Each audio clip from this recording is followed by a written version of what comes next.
আসসালামু আলাইকুম। কেমন আছেন সবাই? আশা করছি সবাই ভালো আছেন। আমিও আল্লাহর রহমতে অনেক ভালো আছি। তো আজকে আরেকটা নতুন ভিডিও নিয়ে চলে আসলাম আপনাদের সামনে। তো আজকে আমরা হোটেলের নাস্তা খাবো। তো হোটেল থেকে পরোটাগুলো কিনে নিয়ে আসা হয়েছে। আমাদের এখানে বাসার পাশেই একটা হোটেল হয়েছে নতুন। অনেক সুন্দর রান্না করে ওখানে। আর খেতে অনেক ভালো লাগে। তো খেতে খেতে আমি আপনাদের সাথে একটু কথা বলে নেই। সেটা হচ্ছে, আপনারা যদি আমার চ্যানেলে নতুন হয়ে থাকেন অবশ্যই আমার চ্যানেলটি সাবস্ক্রাইব করে দিবেন, লাইক কমেন্ট শেয়ার করে দিবেন, পাশে থাকা বেল বাটনটি অন করে দিবেন যেন সমস্ত নতুন নতুন ভিডিও ছাড়ার সাথে সাথে নোটিফিকেশন আপনার ফোনে চলে যায়। আর আপনাদের কাছে আমার একটা রিকোয়েস্ট থাকলো, সেটা হচ্ছে অবশ্যই আপনারা পুরো ভিডিওটি দেখে নেবেন এবং কমেন্টে জানাবেন কেমন হয়েছে। তো এই হোটেলের রান্নাটি সত্যি খুবই ভালো লাগে, খুব সুন্দর লাগে, একদম বাসার রান্না করার মতো।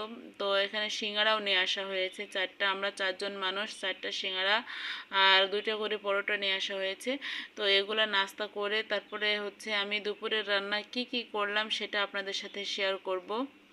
সিঙ্গারাগুলোও অনেক সুন্দর হয় এখানকার, এখানকার প্রত্যেকটা খাবারই অনেক টেস্টি। দেখেন কতটা সফট পরোটা, অনেক সুন্দর। তো আসলে মাঝে মাঝে আমরা এগুলা এখান থেকে নিয়ে আসি, কারণ অনেক ভালো লাগে খেতে।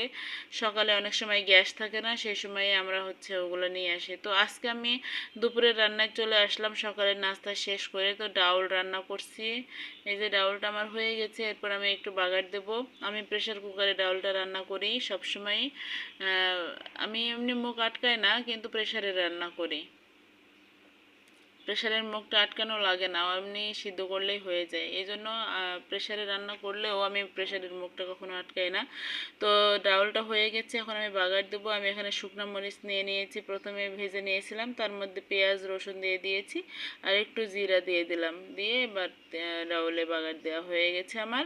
এরপর আমি একটা ভাজি করব। তো ভাজির জন্য পেঁয়াজ রসুন সুন্দর করে ভেজে নিচ্ছি, এরপর একটু জিরা দিয়ে দিলাম। জিরাটা তেলের পরে দিলে আলাদা একটা ফ্লেভার আসে, আর অনেক ভালো লাগে খেতে। তো এই জন্য আমি প্রত্যেকটা তরকারিতেই চেষ্টা করি তেলের উপরে জিরাটা একটু দেওয়ার জন্য।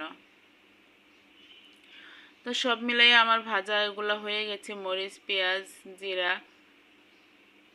এরপরে আমি সামান্য পরিমাণে লবণ দিলাম। লবণ সামান্য না, পরিমাণ মতোই দিয়েছি, হলুদটা দিয়েছি সামান্য পরিমাণে। তো আজকে আমি ভাজি করব ঢেঁড়স, আলু আর পটল। সত্য কথা বলতে পটলও অল্প ছিল, ঢেঁড়সও অল্প ছিল, কারণ এটা আলাদা আলাদাভাবে করা সম্ভব ছিল না, খুবই কম হয়ে যেত। এই জন্য পটল ঢেঁড়স আলু তিনটা মিলাইয়ে আমি একটা ভাজি বানাইছি। তো ভাজিটা সত্যি অসাধারণ হয়েছিল। আমার ছেলেরা কখনোই সবজি খেতে চায় না, তো এই ভাজিটা কিন্তু খেয়েছে, সত্যি কথা, এই ভাজিটা খেয়েছে, অনেক মজা হয়েছিল ভাজিটা।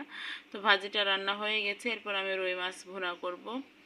রুই মাছটা আসলে আমার বড় ছেলে অনেক পছন্দ করে, অন্য কোনো ছোট মাছ খেতে চায় না, ছোটটা তো মাছ খেতেই চায় না, খুবই সমস্যার মধ্যে আছি। আপনাদের যদি কোনো টিপস জানা থাকে যে বাচ্চাদের কীভাবে মাছ কিংবা সবজি টবজি খাওয়ানো যায়, তাহলে আপনারা আমাকে একটু কমেন্টে জানায়েন, আমি চেষ্টা করব ওদেরকে ওইভাবে খাওয়ানোর জন্য।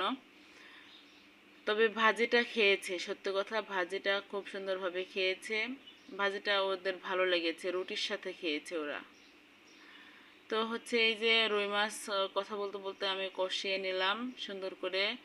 আহ, আমি মশলার সাথে মাছটা একটু কষিয়ে নেই, কারণ মশলাটা যেন মাছের মধ্যে ঢুকে, এই জন্য। তো সুন্দর করে কষানো আমার হয়ে গেছে, এরপর আমি সামান্য পরিমাণে একটু ঝোলের পানি দেবো, আমি মাছটা ভুনা করব। তো রুই মাছটা মূলত আমার বড় ছেলের জন্য। দেখেন কত সুন্দর একটা কালার আসছে। আমি চেষ্টা করি কাঁচামরিচ দিয়ে বেশিরভাগ রান্না করার, কারণ আর কালারের জন্য একটু শুকনো মরিচের গুঁড়া দিয়েছিলাম, কারণ কাঁচামরিচের তরকারি খাওয়াটা আসলে স্বাস্থ্যসম্মত, গ্যাসের কোনো সমস্যা হয় না। ইদানিং আমাদের বাসায় গ্যাসের খুব প্রবলেম হচ্ছে। আর অন্যদিকে আমি শিং মাছ রান্না করব। শিং মাছটা শুধুমাত্র আমার জন্যই করব, কারণ শিং মাছ, আমার রক্তের হিমোগ্লোবিন অনেক কম, আর এই শিং মাছটা খেলে আমি অনেক উপকার পাই, আমার শরীর অনেক ভালো লাগে, রক্ত আসলে তৈরি হয় শিং মাছে। তো রক্ত তৈরি হয়, সেই জাতীয় খাবারগুলো আমি বেশি বেশি করে খাই, কারণ আমার একটু সমস্যা আছে হিমোগ্লোবিনের। আপনারা অবশ্যই আমার জন্য দোয়া করবেন।